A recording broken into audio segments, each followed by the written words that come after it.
Hello ළමයි, welcome to my YouTube channel.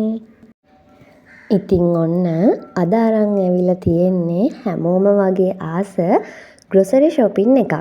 ඉතින් මේ වීඩියෝ එක නම් shoot කරලා ගොඩක් දවස් ළමයි මට voice over එකක් කරගන්න බැරුව තමයි හිටියේ. දැන් ඉතින් මම shopping කළා මොනවාද ගත්ත අඩුම කුඩුම ටික කියලා බලාගෙන යමු. මට වගේම YouTube channel කරන අනිත් අයලටත් මෙහෙමද? voice over එකක් කරන්න ගත්ත වෙලාවෙ ඉඳන් වටපිටාවේ සද්ද වැඩිද? අනේ මට නම් මේ වීඩියෝ එකට voice කරන්න ගත්ත වෙලාවෙ ඉඳන් සද්දේ මම මේ බැරිම තැන උදෙන්ම නැකිල්ල voice over එක කරමු කියලා හිතුවට කාක්කෙක් හරි කෑ ගහනවා ළමයි. ඒවට කමක් නැහැ ඉතින් අපි අපේ වීඩියෝ එක බලමුකෝ. මෙතන සමහර දේවල් මාසයකට හරියන්න තියෙනවා. සමහර ඒවා සතියකට හරියන්න තියෙනවා. ඉතින් මේ වගේ grocery shopping කරන දේවල් ගැන එතකොට අපි කොහොමද මේ දේවල් ගන්නෙ? කොහොමද මේ දේවල් manage කරන්න කියන්න ඇත්තටම මට වැඩ කරන්න කලින් ලොකු දැනුමක් තිබ්බේ නැහැ. හැබැයි මං ගෙවල් වල වැඩ නම් කරා. anyway දැන් බැන්දට පස්සේ තමයි මං දන්නේ මෙන්න මේ දේවල් මේ විදිහට තමයි පරිස්සම් කරන්න ඕනේ මැනේජ් කරන්න ඕනේ කියලා.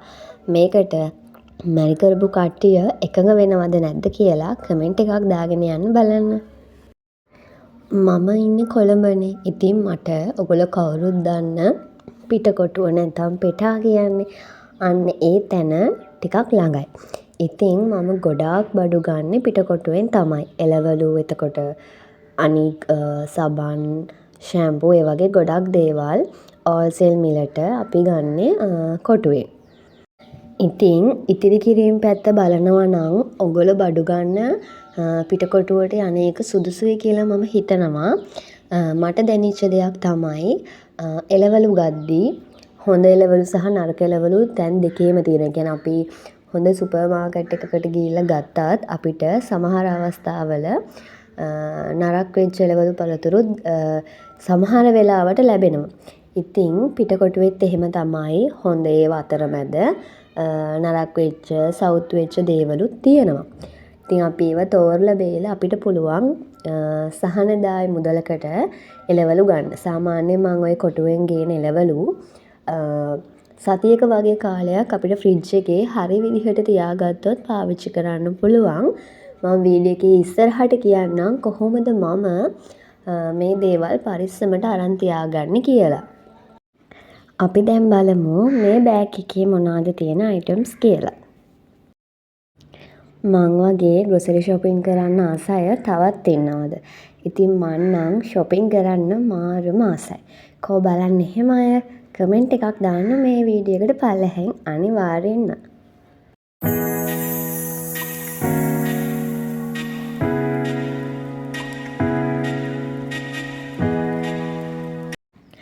ගෙදරට ඕන හැම දෙයක්ම වගේ ඉතින් මගේ හස්බන්ඩ් තමයි අරන් දෙන්නේ. ඉතින් මේ වෙලාවේ යාටත් මම ස්තුති කරනවා.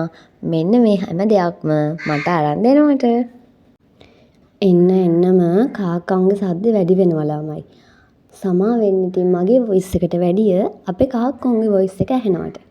anyway ඔන්න ඔය ටික තමයි ඉතින් මම grocery shopping කරලා අරගත්තේ.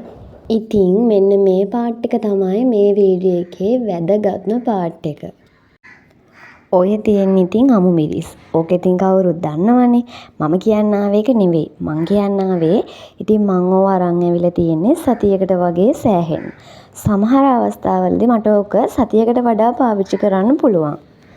ඔය වීඩියෝ එකේ පේන විදිහට මම මුලින්ම කරන්නේ අමු මිරිස් ටික හොඳට සෝද ගන්නවා. ඒ සෝදගත්තට පස්සේ පිරිසිදු භාජනයකට ඔය වගේ ටිෂු එකක් දාලා අර සෝදගත්තු අමු මිරිස් එකින් එක පීදලා අර අපි ටිෂු එකක් දාපු බාස්කට් එකට ඔක්කොම ටික දාගන්න ඕනේ. ඉතින් වීඩියෝ එකේ පෙන්වන විදිහට මම ඒ ඔක්කොම ටික හොඳට පිහදලා බාස්කට් එකට දාගත්තා. මම දැන් පෙන්නන්නම් මම ගිය සතියේ ගත්ත ඒවා වලින් ඉතුරු කොටස. ඉතින් මේ තියෙන ගිය සතියේ මම අරගෙන ඉතුරු කොටස. ඔයගොල්ලන්ට පේනවා ඇති කිසිම ඩැමේජ් එකක් වෙලා නැහැ. අලුතෙන් ගත් එක හා සමානවම ඒ අමු මිරිස් ටිකක් තියෙනවා. ඉතින් මම ඒ ටිකත් ආයෙසරයක් පීදලා මේ අලුතින් ගෙනාවු ඒවා වලට උඩින් දාලා පැක් කර ගන්නවා.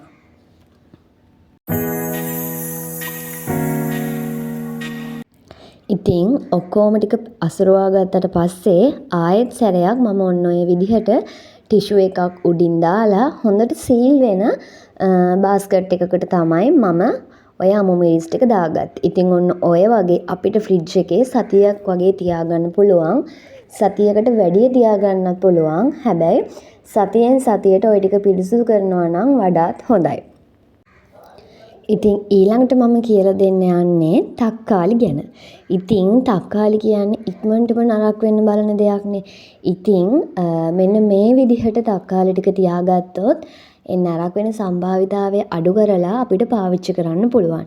ඉතින් අමු මිරිස් වගේම මම ගෙනාපු ගමන්ම තක්කාලි ටික හොඳට සෝදලා වතුර යන නැති විදිහට මෙන්න මේ විදිහට තෙත මාතු කරගන්නවා. ඊට පස්සේ ඒ ඔක්කොම ටික මෙන්න මේ වගේ ටිෂු එකක් දාලා බාස්කට් එකකට දානවා. හැබැයි මේකේ විශේෂම දේ තමයි අපි අමු මිරිස් නම් ආයෙ ටිෂු එකක් දාලා උඩින් වැහුවානේ. මේක එහෙම කරන්න අවශ්‍යතාවයක් නැහැ. ඉතින් මේ තියෙන මගේ කරපිංච බොක්ස් එක. ඉතින් මං ඔන්න ඔය වගේ හැම දෙයක්ම බොක්සස් වලට දාලා අසුරවලා තියෙන නිසා කල් තියාගෙන හොඳට පාවිච්චි කරන්න පුළුවන්. දැන් ඉතින් අපි ගෙනාපු හැම දෙයක්ම ලස්සනට ෆ්‍රිජ් එකේ ඕගනයිස් කරගමු. එළවලු ටික නම් මම එක එක විදිහට try කරලා තියෙනවා කල් තියාගන්න. ඒ කියන්නේ මම අමු මිරිස් තක්කාලි වගේම එළවලුත් හොඳට පිරිසිදු කරලා බොක්සස් වල දාලා කල් තියාගෙන තියෙනවා. හැබැයි මගේ අම්මා මට කිව්වා එහෙම තියෙනවට වඩා අපි ගේන shopping bag එකේම හොඳට ගැට ගහලා අර මම දැම්ම වගේ ෆ්‍රිජ් එකේ යටම තියෙන කොටසක් අන්න ඒ කොටසේ දාලා තියාගත්තම කිසිම විදිහකින් නරක වෙන්නේ නැතුව එළවලු ටික තියාගන්න පුළුවන් කියලා. අන්තිමට ඉතින් මගේ පුංචි කබඩ් එකට මෙන්න මේ අයිටම් ටිකත් ඉක්මනටම තියලා මං ගෙනාපු බඩු ටික ඉක්මනටම අස් කරගත්තා. මං හිතුවා අදට මෙතනින් නවතින්න. Thank you for watching.